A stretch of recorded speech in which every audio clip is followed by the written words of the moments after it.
공룡의 출현과 진화 세 번째 이야기를 진행할 최병도 박사입니다.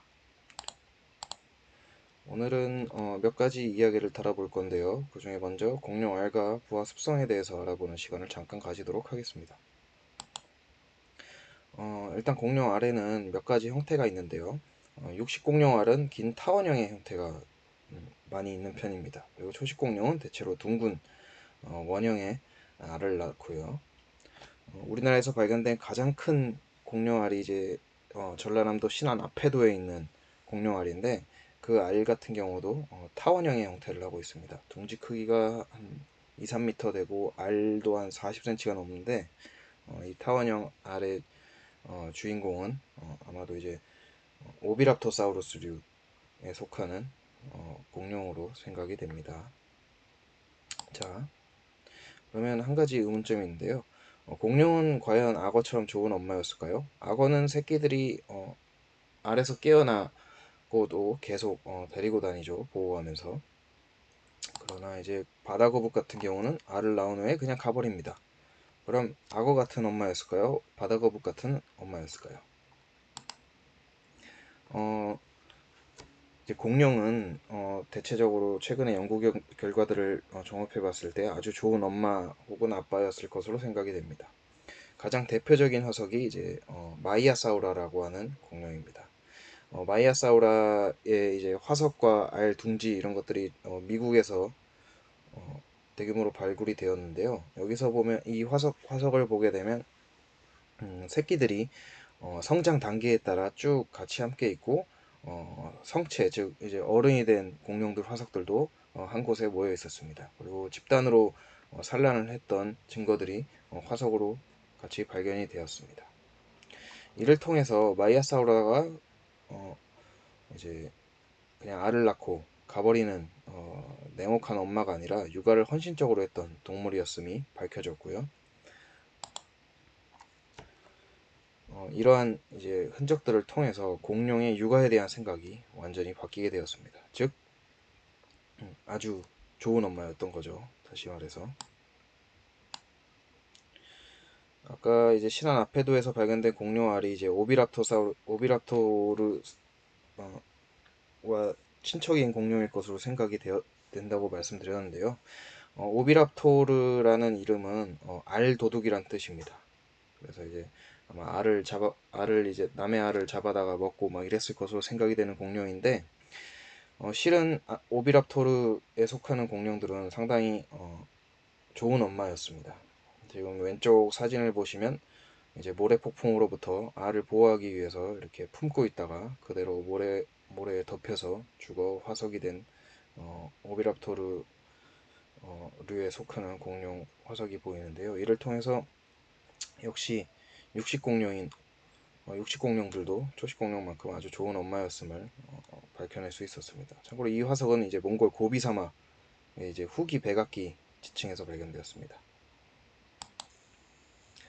이거는 아까 우리가 1편에서 봤던 푸시다코사우루스라는 이제 강룡류 공룡의 엄마와 새끼 화석인데요. 잘 보시면 이제 큰 두개골이 보이죠. 이거는 이제 엄마의 흔적이고 이제 수십 마리의 새끼들이 옆에 있는 걸 볼 수가 있습니다. 한 자리에서 모두 안타깝게도 엄마와 자식들이 이제 생을 달리한 안타까운 현장이죠. 이를 통해서 봤을 때도 역시 푸시다코사우루스도 좋은 엄마였다. 이걸 알 수 있습니다. 이제 육아에 대해서는 이제 이 정도로 알아보고요. 뭐 2편에서도 알아봤습니다만 이제 머리 형태로 알 수 있는 것들이 이제 뭐 육식이냐 초식이냐 아니면 뭐 어떤 걸 먹었냐 이런 걸 잠깐 말씀드렸는데 이제 머리 형태로 알 수 있는 거를 또 한번 알아보겠습니다. 첫째는 과시, 경쟁, 방어 이것들에 대해서 조금 알아보도록 하겠습니다. 이제 첫 번째 왼쪽 상단에 보이는 게 이제 파라사우롤로푸스라는 공룡인데요. 이 공룡을 보면 뒤에 길다란 벼이 있죠. 이 벼이 옛날에는 무엇일까 사람들이 참 궁금해했습니다. 누군가는 이제 물속에서 스노클링 할 때 숨쉬기 용도로 썼다 이렇게 주장한 사람도 있고 소리를 내기 위함이다 이런 주장을 하신 분들도 있었는데 이것의 용도는 결론적으로 말씀드리면 이제 소리를 내기 위한 것이었고요. 이제 이 벼슬 따라서 이제 소리가 이렇게 돌면서 이제 코나 입으로 나가는 것이겠죠. 파라사우룰로포스는 상당히 저음의 소리를 낼 수 있었던 것으로 알려져 있습니다. 저음을 내게 되면 정확하게 어디서 소리가 오는지 잘 몰라요. 덕분에 이제 파라사우룰로포스가 이제 적이 어디 있다 하고 동료들한테 알릴 때 알려주는 이제 자기는 이제 저간 이제 포식자한테 노출되기가 쉽겠죠. 근데 저음을 내기 때문에 어디인지 몰라서 포식자가 자신을 찾기 힘들었을 것입니다. 뭐 그 외에도 이제 람베오사우루스 같은 친척 공룡도 동그란 벼슬 갖고 있는데 아마도 이제 벼이 이렇게 있는 이유가 번식기에 자신을 잘 드러내기 위함이 아닐까 생각이 들기도 합니다. 옆에는 이제 트리케라톱스죠. 여러분들이 잘 알고 있는 아마 이제 역시 뭐 짝짓기 할 때 수컷끼리 경쟁에 쓰이거나 아니면 방어를 위해 쓰였을 것으로 생각이 됩니다. 이거는 코스모케라톱스라는 공룡인데요. 상당히 독특한 뿔 형태를 가지고 있습니다. 뭐 트리케라톱스처럼 앞으로 삐죽 튀어나온 뿔도 아니고 뒤에 이제 풀일 쪽에는 또뭐 머리 스타일처럼 요상하게 장식이 되어 있는데요. 앞으로 뿔이 나 있지 않다 보니까 이게 뭐 사실 육식공룡을 공격하기도 좀 애매하고 어디다 썼는지는 사실 저도 잘 모르겠네요. 육식공룡 머리를 잠깐 봅시다. 티라노사우루스를 한번 볼까요? 티라노사우루스의 두개골을 정면에서 보게 되면 눈이 앞을 향해 있습니다. 왜일까요? 우리 인간처럼 앞으로 되어 있죠. 이렇게 되어 있으면 앞에 위치한 먹잇감이 어, 어떻게 되어 있는지 보다 입체적으로 볼 수 있었습니다. 그래서 아주 사냥을 하는데 탁월한 시력을 가졌을 것으로 생각이 됩니다. 티라노사우루스가 그런 반면 그 이전 시대 쥐라기에 살았던 알로사우루스는 약간 덜 입체적인 시야를 가지고 있었어요. 좀 더 넓게 볼 수 있는 눈의 형태를 가지고 있었습니다. 초식 공룡들은 대부분 앞을 향해 있다기보단 옆을 향한 눈이 많습니다. 이렇게 옆을 측면을 향한 눈을 가지고 있을 경우 보다 넓게 시야가 트이게 되죠. 입체적으로 볼 수 없을지언정 넓게 볼 수 있으니까 포식자가 어디인지 알아채기 좀 더 쉬웠을 것입니다. 이빨을 또 한번 볼까요? 뭐 이빨 얘기는 잠깐 드렸으니까 1편에서 드렸으니까 하는 차원에서 한번 들어보시도록 하시죠. 일단 육식공룡 이빨은 고기를 먹는 친구들이다 보니 상당히 뾰족하죠. 사냥을 위해서. 초식공룡들은 대체로 뭉툭하거나 길쭉하더라도 이렇게 날카롭지는 않습니다.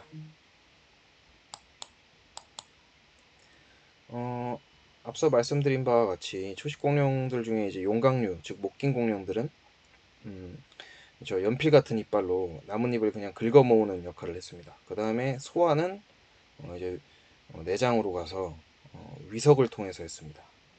그러니까 화학적 소화가 아니라 물리적인 소화죠. 잘게 부수는 역할을 이제 돌을 집어 삼켜서 뱃속에서 돌들이 움직이면서 이제 잘게 부수는 역할을 하는 거죠.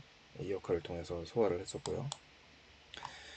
육식공룡 이빨을 보게 되면 뾰족한 거 플러스 더하기 양옆 이빨 양옆을 보시게 되면 이제 고기를 뜯어내기 좋게 톱날 같은 구조가 발달되어 있습니다.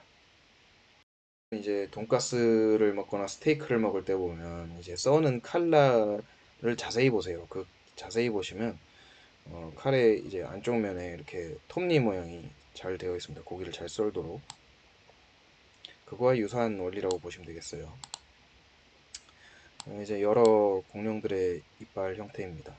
티라노사우루스 이빨을 보시면 엄청 길죠. 사실 근데 밖에 나와 있는 부분은 일부분에 지나지 않습니다. 거의 대부분의 이빨의 대부분 어, 면적은 이제 그 위턱에 자리 잡고 있습니다. 티라노사우루스의 악력은 상당히 세다고 알려져 있고요. 마징가사우루스 같은 공룡의 화석을 보게 되면 동족으로부터 공격을 당했다는 흔적이 여러 차례 여러 차례인가요? 저도 잘 모르겠네요. 어쨌든 보고는 되었는데 이렇게 뼈를 보면 이빨 자국이 쫙쫙 나 있어요. 아마 싸우거나 아니면 죽은 동료를 잡아먹어서 나타난 흔적으로 생각이 됩니다. 따라서 이제 육식공룡들이 동료를 공격하는 데 있어서 서슴이 없었던 것 같아요. 자, 티라노사우루스 두개골인데요. 독특한 점이 하나 있습니다. 티라노사우루스 머리 쪽에 구멍이 나 있는 경우가 있어요. 원래 있는 구멍 말고 이빨이 뚫린 구멍이 이빨 자국이 나 있는 뚫린 구멍이 있습니다.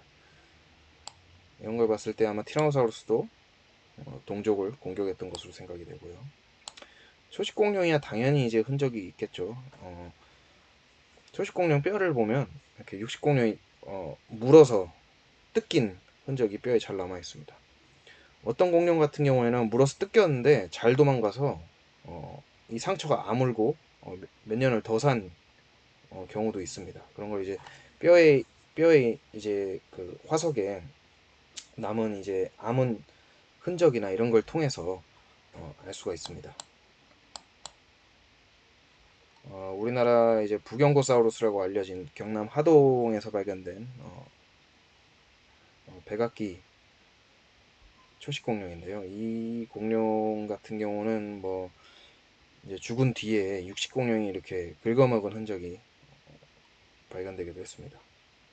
최근에 이제 뭐 부경고사우루스에 대한 연구가 또 여러 차례 보고된 바 있어서 나중에 한번 찾아보시면 좋을 것 같아요. 네. 초식공룡 이빨, 용광류 말고 이제 다른 초식공룡들 이빨 보면 이렇게 좀 턱 안쪽에 빽빽하게 이빨이 자리한 걸 볼 수가 있습니다. 이거는 이제 어, 이제, 이제 질긴 식물 같은 거를 뜯어먹고 이제 잘게 부수기 위해 이렇게 진화가 된 형태고요. 이제 이빨 얘기했으니까 이제 다 먹은 다음에 어디로 갈까요? 당연히 밖으로 배출이 되겠죠. 공룡 똥도 화석입니다. 공룡 똥을 보면 이 친구들이 뭘 먹었는지를 알 수가 있어요. 이 공룡 똥을 분해해서 현미경으로 관찰해서 그 안에 뭐가 있는지 확인도 합니다. 당연히 육식공룡 같은 경우는 이제 똥 안에 이제 다른 동물들이 있겠죠. 뭐 예를 들면 물고기라든지 아니면 다른 초식공룡이라든지. 그리고 초식공룡은 당연히 식물의 파편이 똥으로 나오겠죠. 스피노사우루스나 이런 물고기 먹는 공룡들을 보면 똥에서 어류 척추가 나옵니다. 물고기 척추가. 통해서 그렇지 않아도 해부학적인 구조도 딱 물고기 먹기 좋게 생긴 친구들이 몇몇 있어요. 바리오닉스라든지 스피노사우루스라든지 이런 공룡들이 물고기 먹었음을 더욱 직접적으로 밝혀주는 증거가 똥이라고 하겠습니다.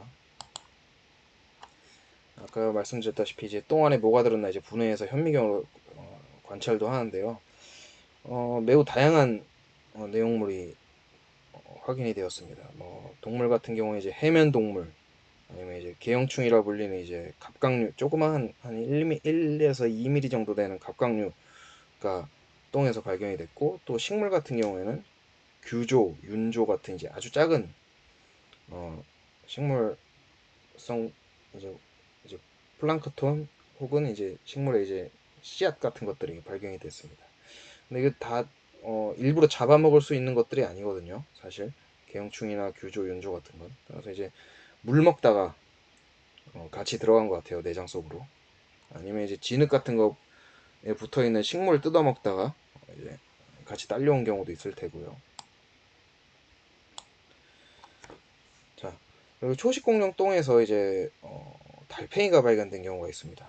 이게 왜일까요? 아마도 뭐 식물을 먹다가 달팽이가 딸려 들어갔거나 아니면 쇳덩구리처럼 현재 살아있는 쇳덩구리처럼 공룡 똥을 보금자리로 쓰면서 한편으로 이 똥 자체를 이제 먹이로 섭취했던 것으로 추측이 됩니다. 뭐가 진실인지 저도 잘 모르겠어요. 아마 둘 다가 가능한 것 같습니다. 오늘은 여기까지 하도록 하겠고요. 다음에는 국내 공룡 화석에 대해서 조금 설명을 드려볼까 합니다. 이게 제가 지금까지 강연한 내용들이 사실 뭐 아주 단순한 이제 기본적인 정보를 전달하기 위함이라서 좀 깊이가 있는 강연은 아니었어요. 다음에 혹시 기회가 된다면 좀 더 깊이 있는 내용으로 다시 강연을 해보도록 하겠습니다. 네, 감사합니다.